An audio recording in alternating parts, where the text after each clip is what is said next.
오늘은 조금 무겁게 제 이야기를 시작해 보려고 합니다. 사실 저는 고아원에서 자랐습니다. 지금이야 벌써 50대에 접어들었기에 전부 추억이기도 하고 아련한 기억이지만 고아원의 생활은 참으로 어렵고 녹록지 않았습니다. 제 기억으로는 우리 엄마의 손을 잡고 고아원 입구까지 왔던 것 같습니다. 조금만 기다리고 있으면 엄마가 데리러 올게. 그 말을 마지막으로 제게 손을 흔들고 사라졌던 엄마의 뒷모습. 그 뒷모습이 아직도 선명합니다. 고아원 앞에서 하염없이 엄마를 기다리다 결국 날이 어둑해지고 추워져서 고아원으로 제 발로 걸어 들어가게 되었습니다. 제가 지냈던 고아원은 참으로 작은 고아원이었습니다. 시설 자체도 크지 않아서 아주 몇 명의 아이들만 있었습니다. 그 아이들과 함께 한 방에 옹기종기 모여서 지내야만 했어요.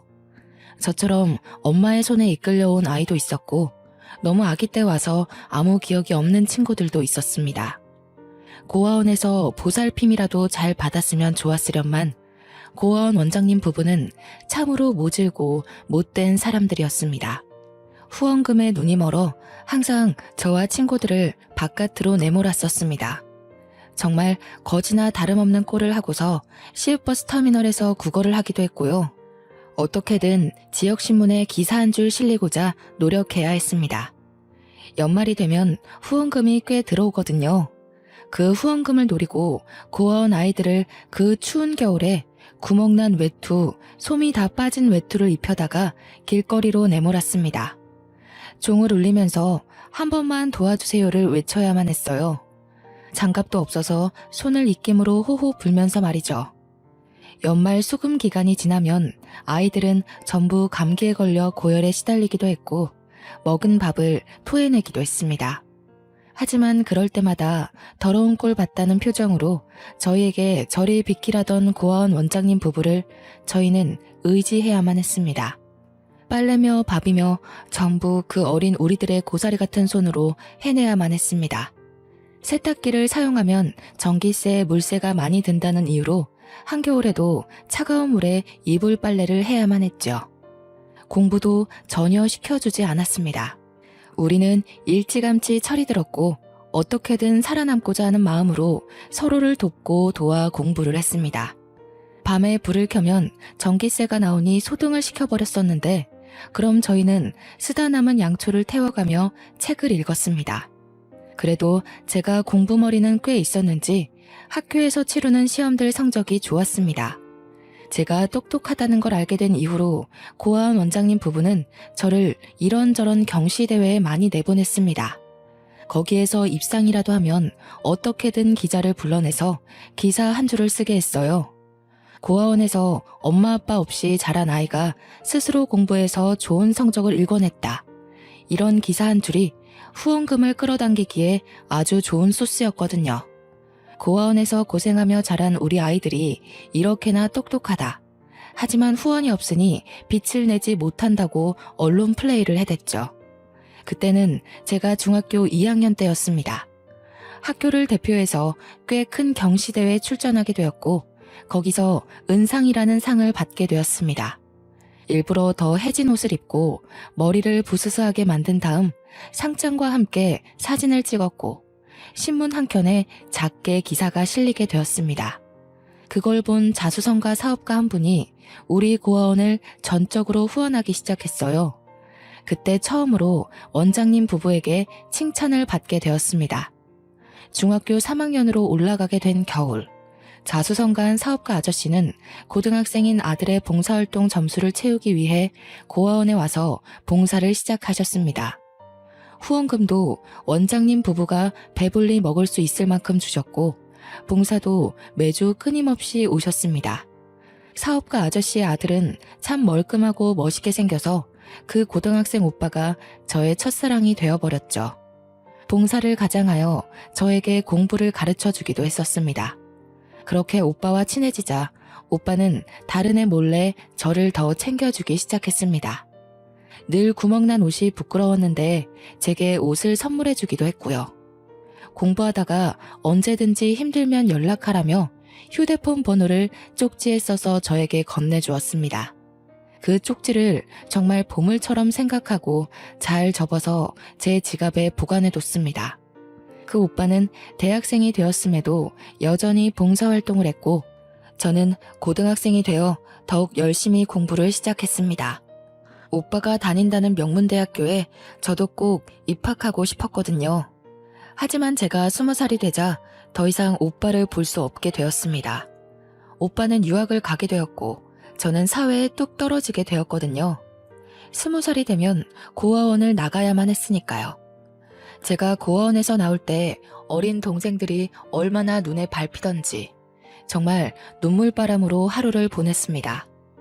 저를 엄마처럼 따르던 아이들을 등지고 나오려고 하니 그냥 고아원에서 무료 봉사를 하며 눌러붙을까 하는 마음까지 들더라고요. 하지만 그럴 순 없었습니다. 제가 자립을 하고 일을 해야지만 동생들에게 옷 한 벌이라도 선물해 줄 수 있었으니까요. 그때부터 저는 안 해본 일이 없을 정도로 노력을 했습니다. 그 오빠가 다니던 명문대학교에 합격은 했지만 등록금을 도저히 마련할 수 없어서 입학을 하지 못했습니다. 학교의 사정을 말하니 학자금 대출에 대한 이야기도 해주었지만 은행에서는 제게 학자금 대출을 해줄 수 없다고 하더군요. 저는 결국 학교에서 많은 배려를 해주어 휴학을 할 수 있게 되었습니다. 자립금으로 받은 200만 원은 큰 돈으로 보였지만 정말 푼돈이더라고요. 월세방 하나 얻을 수 없어서 창문도 없는 월 35만 원짜리 고시원을 얻었습니다. 저는 아르바이트며 공장이며 택배 상하차며 닥치는 대로 일을 했습니다. 그때까지도 지갑에는 보물처럼 오빠의 연락처가 남아 있었어요. 물론 유학을 갔으니 없는 번호라고 생각하고 그저 마음의 위안만 얻으려고 가지고 있었던 거였지만요. 1년쯤 그런 생활을 반복하자 아무리 끈질기게 살아남은 잡초 같은 저라고 하더라도 너무 지치고 힘들더라고요. 그래서 믿져야 본전이라는 생각으로 오빠의 연락처로 전화를 걸어보았습니다. 여보세요? 하는 소리가 들리는데 너무나도 익숙한 목소리더군요. 저는 아무 말도 하지 못하고 당황해서 하는 소리만 냈습니다. 그러자 오빠가 먼저 묻더라고요. 혹시 미나니? 왜 이제서야 연락을 했어? 한국에 오자마자 고아원에 갔더니 너는 이미 사회로 나갔다고 하고 너 연락처도 모른다고 하시고 내가 얼마나 걱정했는데. 저는 그 따뜻한 말에 눈물을 쏟아내고 말았습니다. 나를 버리고 간 엄마도 단 한 번도 나를 찾지 않았는데 저에게 온정을 베풀어준 사람이 저를 찾기까지 했다고 하니까요. 제가 울음을 터뜨리자 오빠는 당황했고 지금 어디냐고 얼굴 보고 만나서 이야기를 하자고 했습니다. 그래서 저는 오빠와 약속을 잡았고 약속 장소에 나가니 오빠와 아저씨도 나와 계시더라고요. 너무 오랜만에 보는 분들이라 저도 모르게 또 눈물이 왈칵 터져 나왔습니다. 저를 토닥여 주시더니 어찌 살아왔느냐고 물어보시더라고요. 저는 1년 동안 고생한 이야기와 대학 등록금이 없어서 휴학 중이라는 이야기까지 모조리 털어놓았습니다. 그래서 지금 고시원에서 살고 있으면서 택배 알바까지 하고 있다고? 제가 취직할 수 있는 회사가 몇 개 없어서요. 그런데 택배 회사는 돈도 많이 주거든요. 몸은 힘들지만. 그래도 학생이 공부를 해야지. 그렇게 일만 해서는 아무것도 안 돼. 2년까지 휴학할 수 있다고 하길래 내년까지만 더 고생해 보려고요. 등록금을 모아놔야 그래도 졸업까지 어느 정도 버틸 수 있을 것 같아요. 그렇게 힘든 상황에서도 노력해서 우리 아들과 같은 학교에 입학했다는데 내가 어떻게 모른 척 할 수 있겠니? 그럼 이렇게 하자. 등록금을 내가 내줄 테니 다음 학기에는 학교에 다니는 걸로 하자. 저는 정말 새가 되어 날아갈 수 있을 것만큼 기뻤습니다. 아저씨는 아무 조건 없이 제 대학 등록금을 내주시기로 했고 나중에서야 그게 너무 죄송하다는 마음이 들었습니다. 하지만 오빠는 당연히 잘해서 주는 거라며 부담 갖지 말라고 했어요. 모아둔 돈은 학교 근처에 월세를 얻어서 살았으면 한다고 하셨지만 학교 근처에 집값이 꽤 비싸서 그럴 순 없겠더라고요. 저는 아저씨의 도움으로 대학에 등록을 했고 성적이 우수한 학생들에게만 준다는 성적 장학금을 받기 위해 노력했습니다. 물론 4년 내내 장학금을 받을 순 없었지만 그래도 중간에 여러 번 장학금을 받기도 했습니다. 제가 장학금을 받았으니 이번 등록금은 안 주셔도 된다고 말했지만 아저씨께서 비상금으로 가지고 있다가 생활비로 쓰라며 거절하셨어요. 넓은 마음에 또 한 번 감동을 받게 되었죠. 학교를 다니면서 과외 아르바이트 자리를 소개받아서 과외를 하고 장학금은 비상금으로 가지고 있고 대학생활 틈틈이 일일 아르바이트를 뛰기도 했습니다. 누구보다 시간을 쪼개 쓰면서 바쁘게 살았고 등록금을 지원받은 이후로는 단 한 번의 휴학도 없이 학교를 졸업할 수 있게 되었습니다. 누구보다 치열하게 살았기 때문에 취업 전선에 뛰어드는 건 고민도 되지 않았습니다. 그런데 아저씨께서 제게 제안을 하시더라고요. 아저씨네 회사로 취직을 하는 게 어떻겠느냐 하셨어요. 솔직히 제 성적에 더 좋은 대기업으로 갈 수 있는 길이 열려있긴 했지만 그동안 받았던 은혜를 보답하고자 하는 마음도 있었기에 좋다고 했습니다. 아저씨는 대단한 영재가 입사하게 되었다면서 좋아하셨어요. 그렇게 신입사원의 명함을 달고 첫 직장에 받은 월급이 200만 원이 조금 넘었습니다. 통장에 떡하니 월급이라고 찍힌 금액을 보니 감동이 물밀듯 흘러왔습니다. 저는 그 길로 고아원 동생들에게 간식과 옷을 조금 사서 보냈고 남은 돈으로는 아저씨와 오빠에게 줄 작은 선물을 샀습니다. 오빠는 그 선물을 받고 자기도 취업 선물로 준비한 게 있다면서 제게 질 좋은 코트를 한 벌 선물해 주었어요. 저는 그 옷을 평생 보물로 생각하기로 했습니다. 올이 나갈까, 보풀이 생길까 아까워서 한 번도 입지 못하고 옷장에 고이 모셔놨죠. 저는 입사 2년 만에 고시원을 탈출해 원룸을 얻을 수 있었습니다. 삶의 여유가 조금 생기니 봉사활동도 다니기 시작했고요. 그런 저를 아저씨는 참 예쁘게 봐주셨고 오빠와의 사이도 돈독해졌습니다.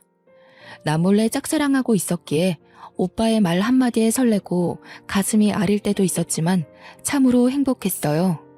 그러다가 오빠에게 고백을 받게 되었습니다. 어릴 때부터 저를 지켜보고 있었다면서 저도 같은 마음 아니냐고 묻더라고요. 집안 차이가 확실하게 있었기 때문에 숨긴다고 숨겨왔는데 다 알고 있었나 봐요. 저는 솔직하게 제 마음을 털어놓았고 그렇게 연애를 시작하게 되었습니다. 얼마 지나지 않아 아저씨도 저희가 사귄다는 걸 알게 되었고 평생 함께할 마음이 있냐고 물어보시길래 고개를 끄덕이니 그럼 결혼을 하는 건 어떻겠냐 하셨습니다. 저는 결혼까진 생각해 본 적 없었던 터라 많이 당황했어요. 왜냐면 오빠네 집은 번듯한 사업가의 집안이었고 저는 고아원에서 부모도 없이 자란 아이였으니까요. 결혼에 대한 이야기가 나오자 저는 은근히 기대되는 마음과 이래서는 안 된다는 마음이 공존했어요. 그런데 그때쯤 저에게 모르는 번호로 연락이 오기 시작했고 그 연락은 바로 오빠네 어머님이셨습니다.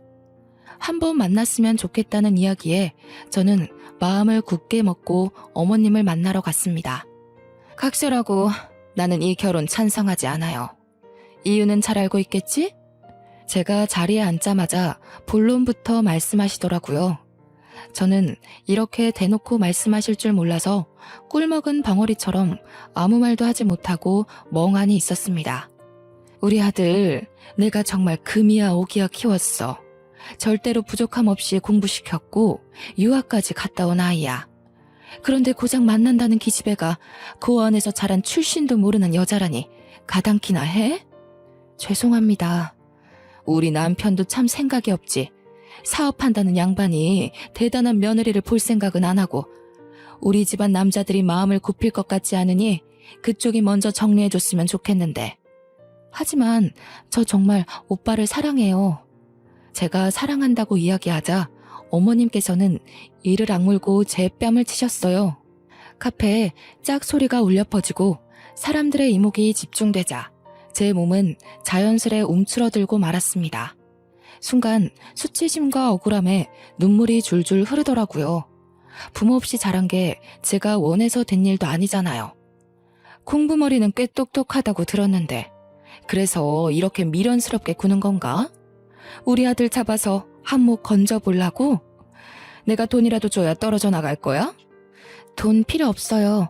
그냥 오빠를 너무 사랑해서. 돈도 필요 없다는 게 그렇게 대학 등록금까지 아득바득 챙겨갔니? 내가 불쌍한 애라고 도와준다길래 허락한 건데 며느리 자리까지 넘보는 건 선 넘었지. 저는 아무 말도 할 수 없었습니다. 따지고 보면 틀린 말도 아니었어요. 물론 오빠에 대한 저의 사랑은 순수한 거였지만 어머님께서 보시기엔 순수하지만은 않을 것 같았죠.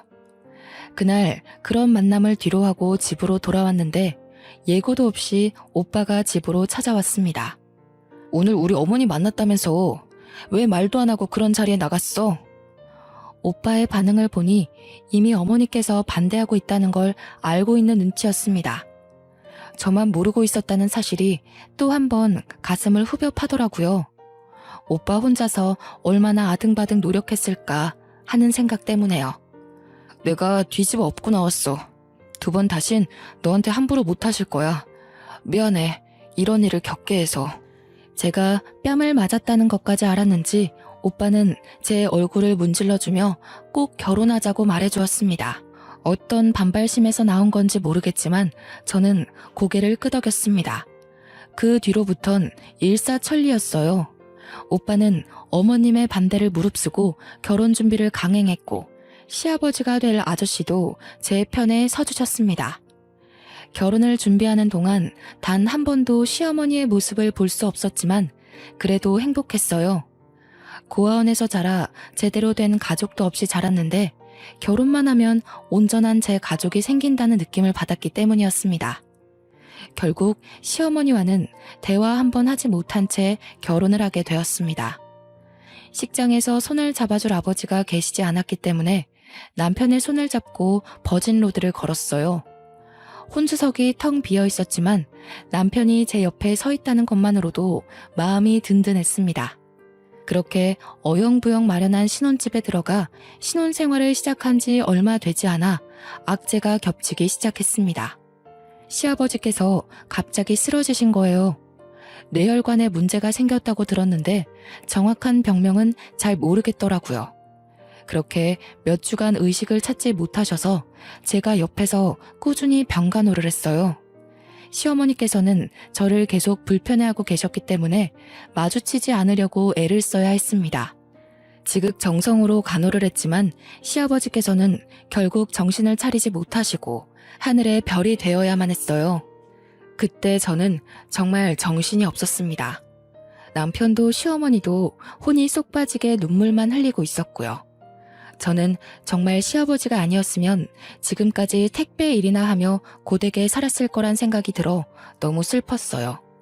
저를 이렇게 아끼고 사랑해주시고 결국 가족으로까지 받아주셨는데 앞으로 행복하게 오래오래 살고 싶었는데 한순간의 병으로 이렇게 무기력하게 세상을 떠나시다니 제 마음을 얼마나 슬펐겠어요. 장례를 마치고 슬픔이 채 가시기도 전에 저와 남편은 신혼집을 처분했습니다. 시어머니 혼자서 그 큰 집에서 지내시는 게 너무 외롭고 쓸쓸하실 것 같아서 남편과 시댁으로 들어가기로 결심했어요. 처음에는 불편해하셨던 시어머니께서도 집안에 사람 냄새가 나기 시작하자 오히려 더 좋아하시는 것 같았습니다. 하지만 문제는 여기서부터 시작이었어요. 시아버지께서 돌아가시자 갑자기 회장직이 공석이 되어버린 탓이었죠. 남편은 아직 일을 배우고 있는 단계였고 저 또한 말단 직원이었기에 회장직을 맡을 수 있는 사람이 없었습니다. 이 사회에서는 독촉을 하지 앉을 준비가 된 사람은 없지.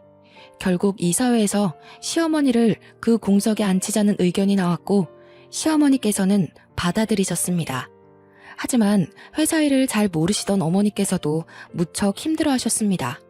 대신 권력은 생기셨죠. 시어머니의 도장 없이는 아무것도 할 수 없는 회사가 되었거든요. 남편은 그때부터 경영직 자리를 맡기 위해 누구보다 열심히 일을 해야 했습니다. 그때마다 시어머니의 채찍질도 따라왔고요. 남편은 지쳐가고 그런 남편을 보는 저 또한 지쳐갔습니다. 권력의 재미를 맛본 시어머니께서만 신이 나셨죠. 그때부터였을까요? 시어머니께서는 슬슬 집안 살림에도 참견을 하기 시작하셨습니다. 사람 냄새가 나서 좋다고 하셨는데 이제는 일만 하느라 집안 살림을 돌보지 않는다며 저를 구박하기 시작하셨어요. 세상에, 이불 빨래는 언제 하고 안 한 거니? 2주 전에 했어요, 어머님. 2주나 됐단 말이야? 이번 주말에는 이불이랑 커튼도 좀 빨아라. 커튼은 이번 환절기 때 이미 빨았는데. 너 집안에 먼지가 얼마나 많은지 몰라서 그러니? 이런 식으로 살림하는 여자가 어디 있어? 저는 평일에는 회사 일을 하느라 바쁘고 주말에는 집안일을 하느라 바빴습니다. 전혀 쉴 시간이 주어지지 않았어요. 하지만 고아원에서 일했던 경력은 무시 못하더라고요. 아무리 굳은 일이라고 해도 전부 해봤던 터라 척척 해냈습니다. 그러자 이제는 밥상을 가지고 참견하기 시작하셨습니다. 이렇게 풀떼기만 있어서 뭘 먹고 힘을 내서 일을 하겠니? 어머님이 시래기 좋아하시잖아요. 그래서 무쳐본 건데. 시래기를 아무리 좋아해도 삼시세끼 시래기만 먹니? 바깥일 한다고 유세라도 떠는 거야 지금? 시어머니께서 주구장창 일을 관두고 집안 살림에 신경을 쓰라고 요구하셨고 결국 몇 년을 다닌 직장을 결혼 1년도 채 되지 않아 포기하게 되었습니다. 집에서 살림만 하기 시작하자 그때부터는 더욱 잔소리가 심해졌습니다. 너 걸레질 언제 했어? TV장에 먼지 앉은 것 좀 봐라. 집에서 놀고 먹는 주제에 이런 거 하나 똑부러지게 못하니? 저는 매일 책 잡히지 않기 위해서 쓸고 닦고를 반복해야 했어요. 온 집안에서 광이 날 정도로 닦아대니 나중에는 주방 가전 위에 기름때가 앉았다고 혼을 내시더라고요. 저는 매일같이 기름때를 지우고 먼지를 닦아내며 하루를 보내야 했습니다. 하루 이틀은 괜찮았는데 몇 주째 반복이 되니 허리도 아프고 온몸이 쑤시더라고요. 제가 고생하는 걸 아는 남편이 하루는 마사지를 해주겠다고 제 어깨를 주물러주고 있는데 시어머니께서 방문을 벌컥 열고 들어오시더라고요. 지금 뭣들 하는 거야? 바깥에서 하루 종일 일하다가 온 남편을 이런 식으로 부려먹어? 내내 집에서 쉬는 주제에? 도끼 눈을 뜨고는 저에게 소리를 지르는 시어머니께 저는 대꾸 한마디를 할 수가 없었습니다. 남편도 너무나도 지친 것이 보였고 저까지 나서서 분란을 만들 필요가 없다고 생각했어요. 남편도 입을 꾹 말고 제 편을 들어주지 않자 시어머니께서는 이때다 싶으셨는지 저를 더욱 구박했습니다. 밥상을 뒤집어 엎는 건 늘상 있는 일이 되었고 어느 날부터 남편은 아침 식사를 하지 않고 출근을 했습니다. 아침에 밥을 먹으면서 이런 꼴을 보자니 체하는 것 같다고 하더라고요. 시어머니께서는 제게 옷 다림질이 마음에 안 든다면서 얼굴에 빨랫감을 던지기도 하셨습니다. 내가 분명 오늘 중요한 회의 있다고 블라우스 다려놓으라고 했는데 그거 하나 제대로 못해서야 원. 저에게 회사에 일이 있으니 얼른 차려입고 나오라는 남편의 말에 아껴두었던 남편이 선물해준 코트를 입고 나가니 시어머니께서 진절머리 난다는 듯 제게 말씀하셨어요. 도대체 이게 언제적 디자인의 코트니? 이래서 고아티는 못 버는 거라던데 정말 쪽팔려서 어디 데리고 다니지도 못하겠다. 내가 돈을 안 주니? 남편이 생활비를 안 줘? 명품까지는 못 사 입더라도 적어도 브랜드 옷은 입어야 할 거 아니야. 이 코트 그이가 사준 거라서요. 아무리 그래도 그렇지. 이런 격식 있는 자리에 와봤어야 알지. 내가 정말 쪽팔려서 너를 며느리라고 소개시켜줄 수 있겠니? 너는 나뿐만 아니라 네 남편, 돌아가신 시아버지 얼굴에도 먹칠하는 거야. 그럴 때마다 저는 남편이 저의 편을 들어주길 원했지만 남편은 너무 지쳐있는 상태였어요. 본인 생활도 너무 벅찬 와중에 이런 사소한 싸움까지 신경 쓰고 싶지 않았던 거겠죠. 결국 남편은 저를 외면했고 돌려져 버린 고개에 저는 너무나도 속이 상했습니다. 남편과 이야기를 해도 늘 저에게 네가 참아, 네가 참아 하는 말만 반복했고요. 저는 가정이 있음에도 불구하고 꼭 고아원에서 지냈던 그 시절로 돌아간 것만 같은 기분이 들었습니다. 시어머니의 쓸데없는 트집이 반복될수록 남편은 저에게서 점점 멀어졌어요. 회사에서도 시달리는데 집에서까지 시달리고 싶지 않으니 외면하게 되는 거였겠죠. 그런 남편을 이해하려고 하면서도 속상했고 저는 점점 마음의 문이 닫히게 되었습니다. 급하게 남편의 출장이 잡혀 저는 집에서 남편의 짐을 싸게 되었습니다. 집에 얼굴만 쓱 비추고 출장을 떠나야 한다는 말에 서운하기보단 시어머니와 단둘이 지내야 할 3박 4일이 더욱 걱정이었습니다. 그래도 남편이 있을 때는 소리만 지르고 욕은 안 하셨는데 남편이 없으면 정말 어떤 일이 벌어질지 무섭기까지 했어요. 저는 벌벌 떨리는 손을 감추고 남편의 출장기를 배웅했습니다. 그리고 3박 4일 동안 아무 일도 일어나지 않기를 바랐습니다. 하지만 그럴수록 현실은 저를 배신하더라고요. 시어머니께서는 잠깐 이야기 좀 하자며 저를 부르셨어요. 어머님, 무슨 하실 말씀이라도. 내가 여러모로 생각을 해봤다. 아직 너희들 나이가 많지도 않고 아이도 없으니까 말이야. 아이는 가지려고 노력하고 있어요. 그럴 필요 없다. 내가 매정하다 느낄지도 모르겠지만 지금 우리 회사는 안정기에 접어들기 직전이야. 그렇게 회장님 떠나시고 많이 힘들었다는 거 알고 있지? 네, 그이도 갑작스럽게 벌어진 일이라 정말 많이 힘들어했죠. 우리는 단단한 사돈이 필요해. 너처럼 몸뚱아리 하나 있는 며느리가 아니라 뒤를 받쳐줄 든든한 처가가 필요하다고. 그러니 이쯤에서 결혼놀이는 집어치우고 이혼했으면 한다. 이혼이라고요? 절대 안 돼요, 어머님. 저 그이 없으면 못 살아요. 내가 너 이렇게 나올 줄 알았어. 그래서 일부러 우리 아들 출장 간 사이에 이야기한 거야. 위자료는 섭섭지 않게 챙겨줄 테니 여기에 도장 찍고 나가라. 갑자기 이러시는 게 어딨어요. 저 그동안 잘해왔잖아요, 어머님. 너 고생한 거야 내가 모르겠니? 일일이 트집 잡아서 어떻게든 제풀에 지치기를 바랬는데 너는 도통 떠날 생각이 없고 그러니 내가 솔직하게 말하는 수밖에 없지 않겠니? 너는 우리 집안에 도움을 줄 친정이 없잖니.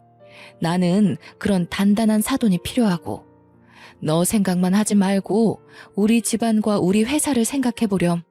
너의 이기심에 모두를 죽이려고 하지 말고. 제가 이혼하면 다 된다는 말씀이세요? 우리 아들 인기 많았다. 이혼남이라는 타이틀이 따라붙어도 좋다고 할 여자들 많아. 어머님, 위자료로 3억 줄게. 너만 아니면 집안 빵빵한 며느리가 들어왔을 거다. 우리 아들 지금 회사에 제대로 자리 잡고 문제없이 운영해왔을 거야. 저는 결국 제 욕심에 남편을 망하게 할 수 없다는 생각이 자리 잡았어요. 시어머니께서는 도장을 찍은 저를 보고 바로 계좌로 3억을 보내주셨습니다. 마치 미리 준비해뒀던 것처럼 이혼은 쉽사리 이루어졌어요. 저는 남편이 돌아오기 전날까지 몇 가지 없는 짐을 쌌고 시어머니는 그런 저에게 단 한 번의 눈길도 주지 않으셨습니다. 저는 눈물을 뚝뚝 흘리며 캐리어 2개를 끌고 집을 나오게 됐습니다. 남편이 개통해 주었던 휴대폰도 없애버리고 서울에 있다가는 마주칠 것만 같은 기분이 들어서 무작정 버스터미널에서 버스를 타고 시골에 내려왔어요. 어느 동네인지도 모를 곳에서 소 울음소리가 들리는 작은 집 하나를 얻었습니다. 다 쓰러져가는 집이었고 부엌이 바깥으로 연결되어 있어 상당히 불편한 주택이었지만 마음은 편안하더라고요. 혼자 사니까 외롭고 적적하지만 그럼에도 불구하고 자유를 얻은 듯한 기분이었어요. 하지만 스트레스가 많이 쌓여 있었던 터라 속이 미식거리고 몸이 영 좋지 않더라고요. 며칠을 토하고 울기를 반복하다가 생리가 늦어진다는 생각이 들어 읍내에 있는 산부인과에 진료를 받으러 갔습니다. 축하드려요. 임신 5주입니다. 아직 안정기는 아니니까 조심하시고요. 12주에 간단한 검사들 하러 내원하시면 됩니다. 제가 임신한 사실을 시댁에 알려야 하나 고민을 했지만 어차피 짐 받게 되지 않거나 아니면 아이만 빼앗길 것 같다는 두려움에 비밀로 묻어두기로 했습니다. 이혼했으니까 제 호적에 두고 혼자 잘 키우면 되겠지 하는 생각이 들었어요. 아이까지 빼앗기면 저는 정말 삶의 이유를 찾을 수 없을 것 같았거든요. 가족을 버리니 제 핏줄이 닿는 가족이 생겼습니다. 그것만으로도 제 삶을 이어갈 이유가 충분했어요. 그렇게 만삭의 몸이 될 때까지 제 마음의 여유를 찾는 일에 몰두했습니다. 홀로 산부인과에서 진통을 겪고 꼬박 이틀 만에 아이가 세상 밖으로 나왔을 때 저는 눈물을 줄줄 흘렸습니다. 탯줄을 자를 아이의 아버지가 없다는 게 참으로 슬펐어요. 혼자의 몸으로 아이를 키운다는 것이 겁이 났지만 그래도 시어머니께서 제게 주신 3억이 있으니 크게 걱정하지 않기로 했습니다. 아이가 어느 정도 클 때까지 저는 그 돈을 아껴 쓰며 버텼습니다. 시골집이라고 해봐야 전세 7천만 원 정도였던 터라 3억 중 남은 돈이 꽤 되었지만 아이에게 드는 돈이 무시 못할 정도더라고요. 더 이상 돈만 까먹고 지낼 수 없다는 생각에 주변에 소일거리를 찾아서 농사도 도와드리고 했어요. 아이가 5살이 되었을 때 제 수중에 남아있는 돈은 1억 7천 정도였습니다. 저는 더 이상 이 시골에서 아이를 키울 수 없다는 생각이 들어 정들었던 동네를 떠나 서울에서 장사를 시작하기로 마음을 먹었습니다. 남은 돈을 모조리 투자해서 서울의 식당 자리를 찾아 개업을 했어요. 어렸을 때부터 가진 살림에는 도가 텄던지라 식당 운영이 생각만큼 어렵지도 않았습니다. 하지만 서울 집값은 너무 무섭더라고요. 그래서 저는 식당에 딸린 골방에서 아이와 먹고 자고 하면서 식당을 운영했어요. 정말 딱 1년이 넘는 시간 동안 꾸준히 일하고 좋은 재료를 골라 어떻게든 사람들을 사로잡기 위한 노력을 했죠. 그러니 점점 동네에서 동네로 입소문을 타기 시작하더니 맛집으로 소문이 나고 TV 방송국에서도 취재를 나오고 했습니다. 방송이라는 게 위력이 어마어마하더라고요. 한번 잘 되기 시작하니 직원들을 4명이나 더 뽑아야 할 정도로 성화를 이뤘습니다. 가게도 옆 건물에 아주 큰 부지로 이사를 하게 되었어요. 원래 부지를 옮기면 장사가 잘 안 된다고 하던데 저는 그런 징조도 없었습니다. 매일 아침 5시부터 일어나 장사 준비를 하면서도 힘든 거 하나 느낄 시간 없이 바빴어요. 대신 아이를 하루 종일 어린이집에 맡겨야 한다는 게 조금 미안했죠. 돈은 점점 쌓여가고 가게는 점점 번창하고 저는 아이와 함께 살 수 있는 빌라를 전세로 얻을 수 있었습니다. 식당 골방에서만 살아오다가 방이 3개나 있는 빌라 전세를 얻으니 아이도 너무 행복해 하더라고요. 그렇게 돈 버는 재미로 아이와 함께 시간을 보내며 살고 있었는데 문득 제 어릴 때의 기억이 나더라고요. 바빠서 잠시 까먹고 지냈던 고아원의 생활 말이에요.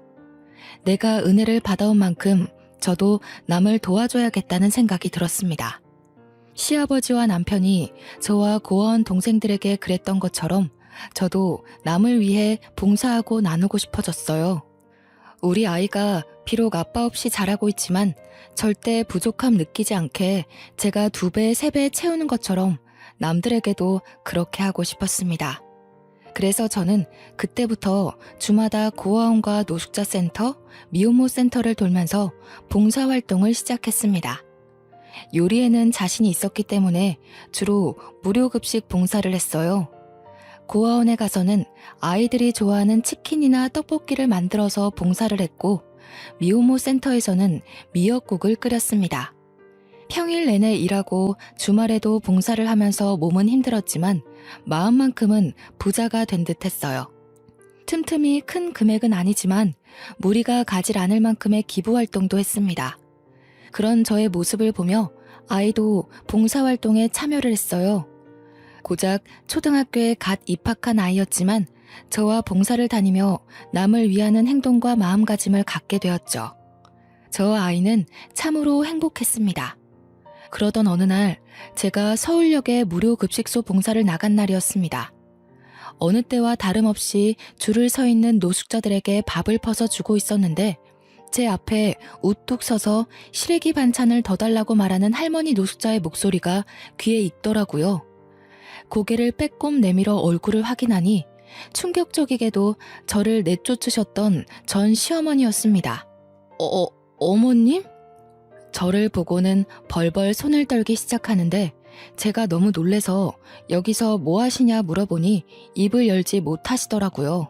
일단 줄이 밀려있던 터라 자리를 잡고 앉아 계시라고 말한 뒤 다른 봉사자에게 잠시 자리를 비운다고 말하고는 어머님이 앉아 계신 자리로 갔습니다. 제가 오든 말든 상관도 안 하시고 앉아서 밥을 허겁지겁 먹고 계시더라고요. 손톱에는 검은 때가 잔뜩 끼어 있고 언제 씻은 건지 가늠도 되지 않게 냄새까지 고약했습니다. 식사를 마칠 때까지 기다리니 그제서야 얼굴을 들어 제 얼굴을 보고는 눈물을 흘리시더군요. 여기서 뭐 하세요? 왜 이런 모습으로? 내가 천벌을 받은 게지. 천벌을 받은 게야. 그때부터 울면서 이야기를 시작하시는데 저는 정말 상상도 못했던 일들을 겪으셨더라고요. 그날 네가 짐 싸들고 나간 날 너를 그렇게 보내는 게 아니었는데 다음 날 아들이 집에 오자마자 너를 찾더구나. 나는 이혼 서류를 보여주고 네가 이것만 남기고 집을 떠났다고 했어. 처음에는 전혀 믿질 않더구나. 너에게 전화를 걸었는데 없는 번호로 나오니까 그때부터 애가 실성한 사람처럼 너를 찾기 시작하는데 네가 살았던 고아원에서 몇 날 며칠을 밤을 새우고 돌아오기도 하고 너를 찾겠다고 전국을 이잡듯이 뒤지더라. 근데 어디로 숨었는지 아주 꼭꼭 잘도 숨었대. 혹시라도 마주치면 마음이 바뀔까봐 시골에 집을 얻어 죽은 듯이 살았어요. 그래, 그랬겠지. 내가 오죽 모질게 굴었니. 그 뒤로 우리 아들은 술독에 빠져 살았단다. 매일 술만 먹고 회사 출근도 안 했지. 그것까진 괜찮았는데 문제는 회사 어음이 터지면서였어. 경영이라고는 하나도 몰랐던 내가 권력만 쥐고 있으니 해결이 되었겠니? 아들은 회사 일에서 완전히 손을 놓았지. 나는 어음을 막으려고 집도 팔고 차도 팔았지. 그런데도 결국 수습이 안 돼서 회사는 넘어가게 되고 나는 빈털터리가 되었단다. 그 와중에 아들은 간에 무리가 와서 병원 신세를 지게 되었고. 그이가 아파요? 수술이 필요한 정도는 아닌데 평생 약은 달고 살아야 한다더라. 그 약값은 감당이 안 되지. 돈은 없지. 결국 얻어놨던 전세까지 모두 처분해서 아들을 요양병원에 밀어넣고 나는 이런 신세가 되었어. 결국 나이 60대 후반에 노숙자의 길을 걷게 된 것이었습니다. 저는 어머님께 이 자리에서 기다리라고 말씀드린 뒤 봉사자들에게 사정을 설명하고 중간에 어머님을 모시고 나왔습니다. 비록 저에게 모질게 굴었던 어머님이지만 차마 잘 됐다고 조롱할 수 없겠더라고요. 그대로 목욕탕으로 모시고 가서 묵은 때를 전부 벗겨드렸습니다. 그리고는 우리 집으로 모시고 가서 이부자리를 깔아드렸어요.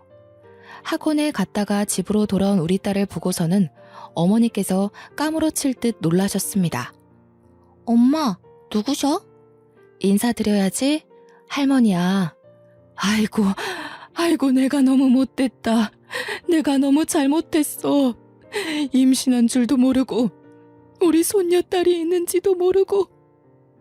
어머님께서는 제게 무릎을 꿇고 손을 싹싹 빌면서 눈물을 흘리셨어요. 아이는 놀라서 할머니 왜 그러냐고 일어나라고 하고 저도 눈물만 하염없이 흘렀죠. 여자 혼자서 아이를 키우며 당했던 조롱이며 고통이 고스란히 떠올랐던 터였습니다.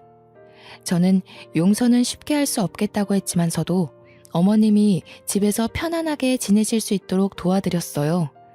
다음날 어머님과 아이의 손을 붙잡고 남편이 입원해 있다는 요양병원으로 갔습니다. 병실 문을 열자 창밖만 하염없이 바라보고 있는 남편의 뒷모습이 보이더라고요. 뒷모습이 너무나도 쓸쓸했지만 오랜 시간 사랑했던 그 오빠의 모습 그대로를 간직하고 있었습니다. 민주야, 저분이 민주 아빠야. 얼른 아빠 하고 달려가봐. 아빠? 남편은 달려오는 딸아이를 보고 눈이 휘둥그레 커졌습니다. 그리고 저를 한번 보고 딸아이를 한번 보고 그렇게 몇 번을 번갈아 보더니 오열을 하더라고요. 차마 소중한 딸을 끌어안지도 못한 채 허리춤에 매달리는 딸의 머리만 쓰다듬으면서요. 나에게 딸이 있었다니, 이 소중한 존재도 모르고 여보, 내가 정말 잘못했어. 그렇게 당신이 힘들 때 나 힘들다고 외면하고 무시했던 게 정말 아직까지 가슴에 응어리로 남아있어. 오직 힘들었으면 그 여리고 착한 당신이 나를 떠났을까 싶어서 다 내 잘못 같았고. 눈물을 줄줄 흘리면서 저에게 미안하다고 가까이 와달라고 손짓을 하는데 시어머니께서 슬쩍 제 등을 떠미시더라고요. 그렇게 한 걸음 한 걸음 다가가는데 시야가 뿌옇게 변했습니다. 저도 모르는 사이에 눈물이 흐르고 있었던 거예요. 제가 우니 아이도 울고 남편 시어머니 할 것 없이 눈물바다를 이뤘습니다. 한참을 울고 해진을 돌던 의사의 말을 들어보니 치료는 꾸준히 해야 하나 수술할 정도는 아니라고 하시더라고요. 재산을 전부 처분했던 터라 오갈 곳 없는 남편과 시어머니를 저희 집으로 모시게 되었습니다. 남편도 집이 없어서 요양병원에 입원했던 거였기에 통원 치료를 약속하고는 집으로 돌아왔어요. 시어머니께서는 다음 날부터 저를 도와 식당에 출근을 시작하셨습니다.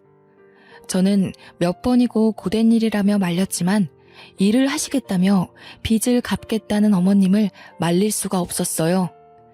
남편은 꾸준한 통원 치료와 본인의 의지로 지금까지 탈없이 잘 이겨내고 있습니다. 아직 몸은 많이 약해져 있지만 충분히 이겨낼 수 있을 거라고 믿고 있어요. 지금은 딸아이와 온 가족이 함께 행복하게 살고 있습니다. 돌고 돌았지만 결국 한 가족이 되었습니다. 앞으로는 찢어지지 않고 영원히 함께 할 거예요. 길었던 제 인생 이야기 들어주셔서 감사합니다.